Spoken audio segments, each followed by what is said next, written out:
Okay, my name is Jonny Kilpatrick and I'm on site here at CrossFit Glasgow to take you through 3 exercises which I think give you the best bang for your buck in mobilising your hips pre-squat.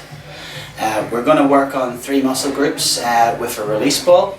They are the tensor fasciae latae muscle, the gluteus medius and minimus, and then a combination of our piriformis, hip extensors and our groin muscles.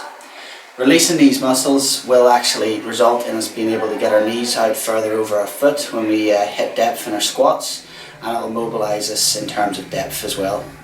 I find that 2 minutes on each of these locations is adequate to warm you up sufficiently for a workout, and we'll get Fanny, our model, to demonstrate that in just a second.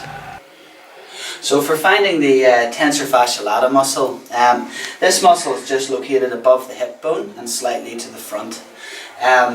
If Fanny wants to locate that, she places the lacrosse ball on the hip bone and she brings it up an inch and forwards an inch.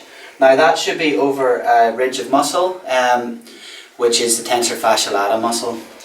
In order to release that, we're going to get Fanny to move onto her side and she'll be applying pressure through her body weight. So for your own comfort, you can use a ruler to support your head, and the ball will be in underneath Fanny's right hip here. Now what I want her to do is take her top leg to the front, that angles the pelvis just slightly forwards, and you'll know that you're on the right location here with the tensor fasciae latae if you feel that it sort of slightly spasms with the body weight and you tense up. Trigger points within the tensor fasciae latae commonly refer down into the outer thigh, sometimes even down into the shin and calf area, so don't be surprised if you feel this. In fact, embrace it, it's a good thing and it's what we're trying to relieve. Now, in order to confirm that you're on the right spot as well, you can activate the tensor fasciae latae muscle by rotating the foot up towards the foot and knee up towards the ceiling. That should make things slightly more intense for a second. And then just release that and relax the muscle over the top of the ball. For the next technique, we're going to move on to our gluteus medius and minimus, the 2 abductors and internal rotators on the outside of the hip. How you find this is the lacrosse ball goes on the side of the hip as before, and you're going to go up an inch and back an inch. Okay. Now you can confirm that's in roughly the right space if you contract your glutes and you feel that it's just on the crest at the top of the dimple that's formed the side of the hip. Now if Fanny lies down on her side, this time slightly different than the last time, she's going to lie down, bottom leg straight but top leg open to the ceiling.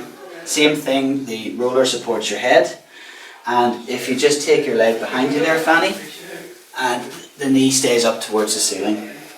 Now this trigger point will refer into slightly different areas. Commonly people find it referring down into the glutes and sort of the upper hamstring area.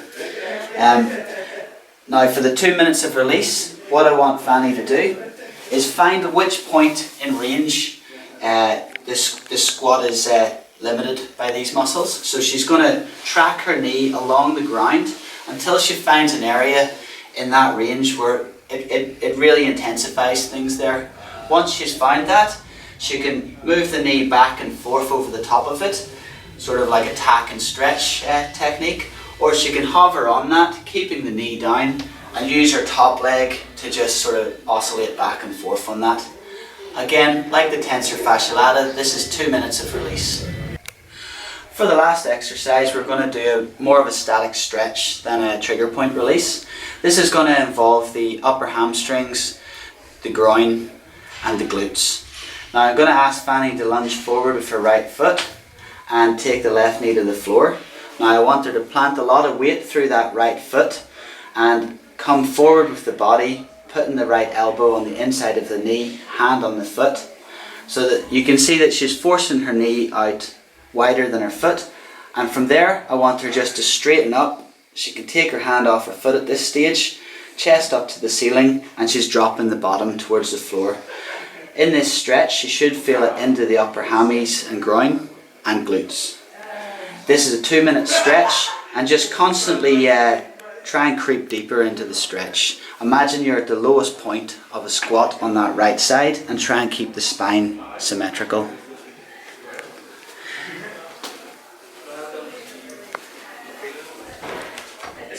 after you've done this stretch, that's you've done all the release techniques on your right side. I want you to obviously do the same with the left, and then retest your squat.